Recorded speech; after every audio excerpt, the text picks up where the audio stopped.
2, 3.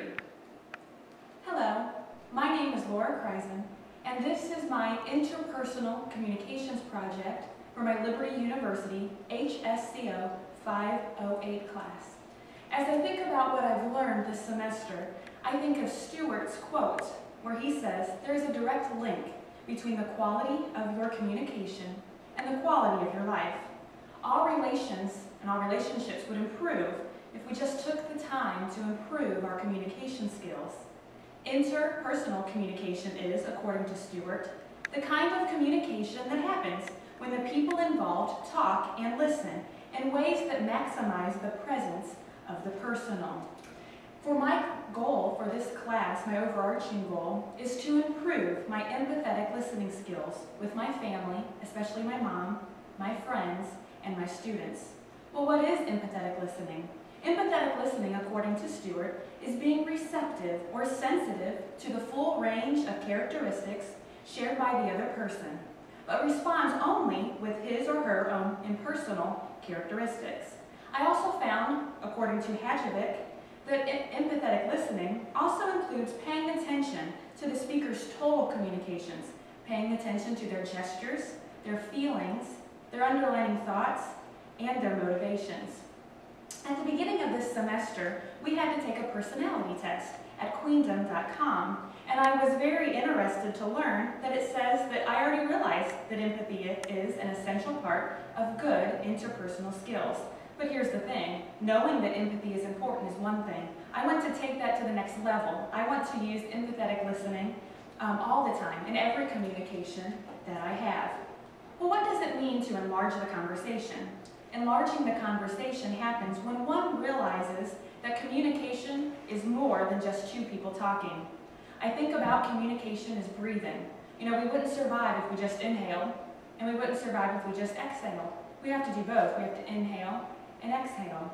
Our relationships cannot survive if we do not both inhale information from the speaker, but also exhale information back to the speaker. That is what I mean by enlarging the conversation. Well, what is my background? Well, my background was I was born into a white middle-class family. My mom and dad had me, and then we had a little sister. And when I was 7 years old, my dad died. My mom shortly remarried, and we had 2 other little girls. So I'm the oldest of 4 girls. We don't have any boys. Because of my dad's job, we moved a lot, but we always stayed very faithful to church and always were involved. And now I'm involved in church, and I'm teaching in a Christian school. The next thing we look at is behavioral blend. Every person can be described by Carbonell's 4 temperate models of human behavior. The DISC model. We have D, active task-oriented, I, active people-oriented, C, passive task-oriented, and S, passive people-oriented. When I took our test on uniquelyu.com, I found out that I am an SC or CS personality type under this is the expected of me category. But there's also another category. It's the this is me category.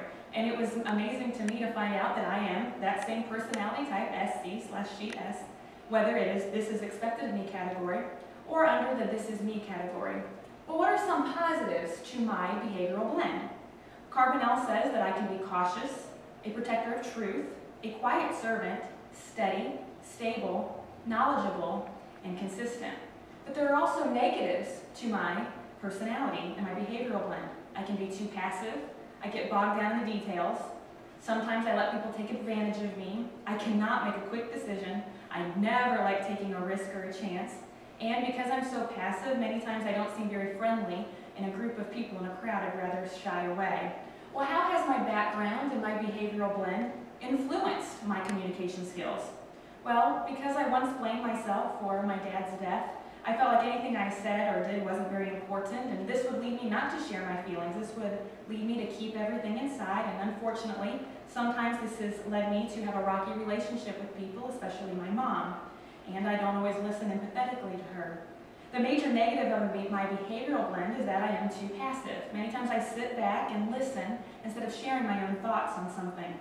This also leads people to take advantage of me because I don't say what I want or say my needs or what I'm thinking. But more than the negatives, my background and behavioral blend has also many positives. Because I am the oldest of 4 girls, I had to learn at an early age how to listen and how to pay attention to the needs of others. My behavioral blend also says that I like to be knowledgeable on a subject. It's true. Before I do like to give information, I like to know what I'm going to say and I like to know what I'm talking about. Another positive is I do like to be a quiet servant. I like to sit back and listen to what other people have and their needs, and I like to help them meet those needs. My personality also says that I like to be a protector of the truth. I may not say much, but when I feel like the truth is not being told, I will stand up and say something. Well, what are my communication barriers? There's a couple, and one of them is the flat brain syndrome, second is biased listening, and third is letting emotions control my listening skills. According to Peterson, the flat brain syndrome is when our stomachs expand with an overload of emotions, our hearts turn to brick, our brains go flat, our mouths open wide, and our hearing and sight is distorted. I suffer from this a lot, where I let emotions build up inside of me, and before I know it, my mouth is opened wide, and out comes things that I wish I hadn't said. Sometimes it's that I say something first I wish I hadn't, or sometimes it's just that I react in a way that I shouldn't.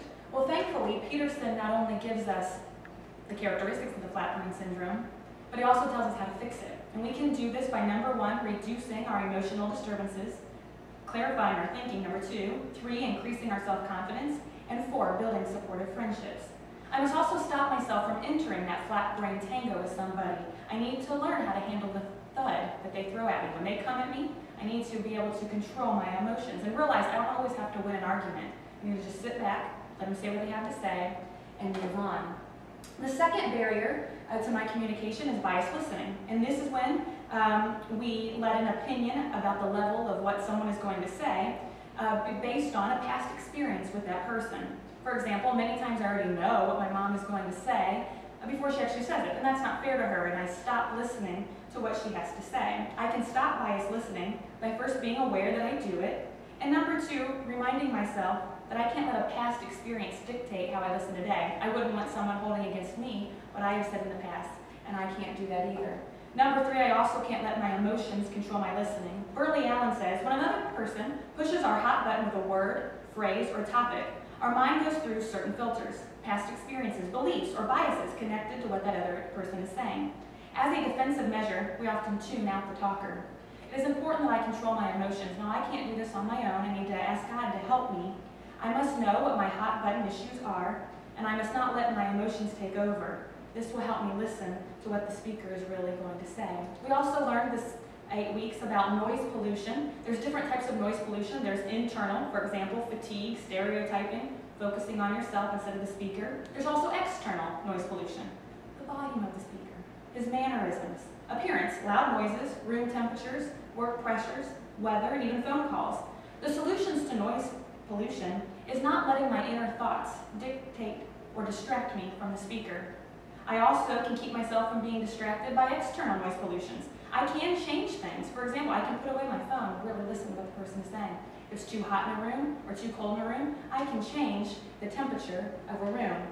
Well, what is my plan of action? This class has given me many different resources and suggestions for improving my empathetic listening skills. Number one, I can give my full attention to the speaker by focusing on what he has to say. Number two, I can be interested in the speaker's needs. Number three, listen from the okay attitude. Number four, don't let that other person hook me. Don't get involved in that flat brain tango. Number five, give the speaker opportunities to say more. I can encourage the speaker. For example, if I say, tell me more about it, that will encourage them to keep talking. And number six, I can reflect back to the talker what I've observed and what I've heard. I also learned that a man named Napolitano gives us the word listen to help us, and I think this will help me become a better communicator and a better listener. For example, L, look at the person speaking. I, identify the supporting evidence the speaker is giving. S, speak only in turn. T, think of what the person is saying. E, not let emotions cloud my judgment. And N, never change the subject in the middle of the conversation. In conclusion, I think back to the movie we watched this 8 weeks. We watched the movie Fireproof. And we saw a married couple enter what's called a degenerative communication spiral. A degenerative spiral is the result of misunderstanding and discord, creating more and more relationship damage. By listening empathetically to my family, my friends, and my students, I can stop this degenerative spiral from ever happening. I don't have to go down that path. My goal is to listen empathetically to these people every time they talk. This will improve my relationship with them, and I will enlarge my conversation. Thank you.